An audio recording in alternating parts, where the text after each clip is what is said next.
E agora a gente vai fazer um bate-volta sobre os assuntos de educação física, de atividade física e cirurgia plástica. Então vamos lá, deixa eu começar. Vamos lá. Como a preparação física pode influenciar nos resultados de uma cirurgia plástica? Total, a pessoa que tem um condicionamento cardiorrespiratório e uma musculatura ajustada, mais forte, mais densa, ela vai se recuperar mais rápido. Sem dúvida, paciente sedentário geralmente sofre. Pergunta para o Alexandre, existe uma preparação ideal que o paciente deveria fazer antes de uma cirurgia plástica? A preparação ideal em relação à atividade física é iniciar a treinar pelo menos 2 meses antes da cirurgia. Se a paciente decide treinar um mês antes, na realidade não vai ajudar em muita coisa, tá? Mas o ideal é 2 meses antes mesmo. Quais exercícios você costuma recomendar para quem quer definir a musculatura antes de uma cirurgia como liposcultura? Tá certo. Dentro das limitações, eu costumo recomendar os exercícios que envolvam os grandes músculos, né? As grandes partes musculares. Costas, peitoral, Reta abdominal, pernas e glúteos. Exercícios, na maioria das vezes, multiarticulares. Quadríceps, né? Quadríceps. A mulherada fica louca com quadríceps. Quais os cuidados o paciente deve ter na hora de retomar os treinos após a cirurgia plástica? Principalmente seguir as orientações do profissional que trabalhou com ela, o cirurgião plástico, o doutor cirurgião plástico, e seguir as orientações do profissional de educação física, porque muitas das vezes a pessoa quer retomar sozinha e faz aquilo que não deve, como a gente conversou anteriormente, né? É o passo a passo, é a readaptação ajustada. Gente, ó, vocês não... Quem não é da área, quem não treina há algum tempo, geralmente não sabe fazer esse retorno às atividades, retornar às atividades físicas. Então, precisa ter um acompanhamento profissional. É extremamente importante. Você? Quanto tempo, em média, um paciente precisa ficar sem treinar após uma abdominoplastia, uma mamoplastia, por exemplo? Olha, sem treino de musculação funcional crossfit, 60 dias.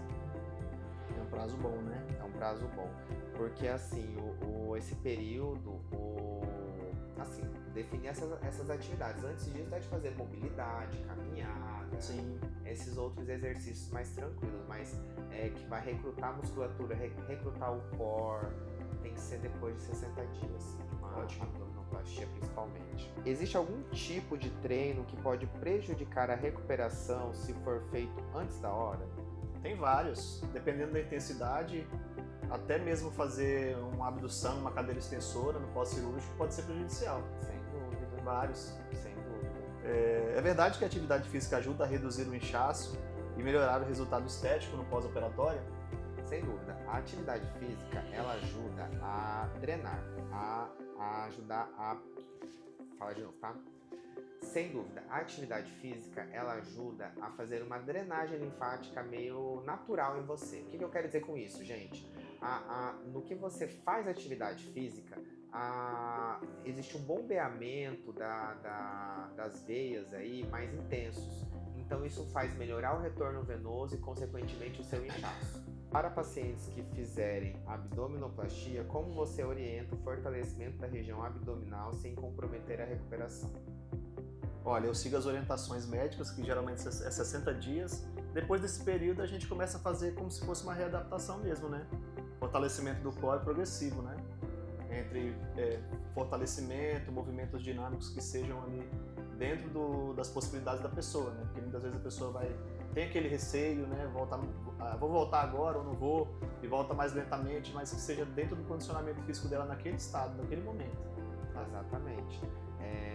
Eu geralmente, depois de abdominoplastia, depois de 60 dias para fazer esse fortalecimento mais intenso, fazer um abdominal, algum exercício mais intenso do abdômen mesmo. E ao mesmo tempo, doutor, também a gente tem que levar em consideração essa parte, né, psicológico, né? Às vezes a pessoa não se sente segura, mas aí segue uma orientação profissional, ela começa a ter mais confiança e ela começa a voltar mais rapidamente. Isso é importante, porque devido à aplicatura, a sensação que a paciente tem é que o abdômen está totalmente travado. Então, ela não consegue se esticar completamente para poder fazer o exercício. Então, e ela acha que se fizer isso vai romper a cirurgia. Depois de 60 dias, não rompe cirurgia, não acontece nada, não rasga nada lá dentro. Então, não é para se preocupar com isso. Agora, tem que ter a orientação. Que tipo de movimento ou exercício você considera de maior risco no pós-operatório inicial? Olha, aqueles exercícios que são proibidos para cada cirurgia. Então, aqueles exercícios, por exemplo, que seja erguer o ombro completamente, se alongar completamente, num pós-operatório recente de mamoplastia, já pode prejudicar ali a cicatrização da sua mama, deslocar sua prótese, então é algo muito perigoso. Como também a gente pede para o paciente ficar levemente encurvada, com o quadril fletido, para não tensionar a cicatriz do abdômen e, consequentemente, ela alargar. Então, por isso, a gente pede nesses primeiros 15 dias para ela andar mais encurvada. E se ela não anda encurvada, a cicatriz ou ela pode abrir, a ferida pode abrir, ou a cicatriz pode alargar, o que é dramático. E para quem fez prótese de mama, quando e como você reintroduz os treinos de membros superiores? Então, aqui mais uma vez a gente bateu lá na mesma tecla, né?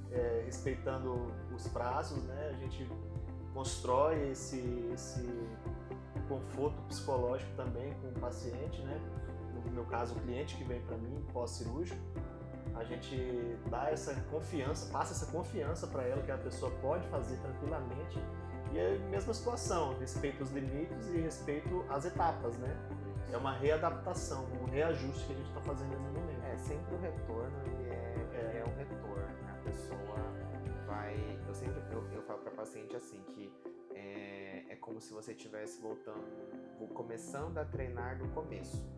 Exatamente. Você vai pegar pesos leves, você não espere que vá pegar o peso que você estava pegando antes, você vai pegar pesos leves e vai progredir. Exatamente assim. Sem pressa, não precisa ter pressa. E às vezes só com peso, às vezes do corpo, mesmo usando os elásticos, que são os outros instrumentos que a gente tem na academia, a não ser os pesos livres, né? Nas máquinas, diminui às vezes a carga que gera menor tensão e é bem por aí. E esse foi o nosso bate-volta da semana. Muito obrigado, Luciano. Valeu, e agradeço. É isso aí. Nos acompanhe nos outros vídeos.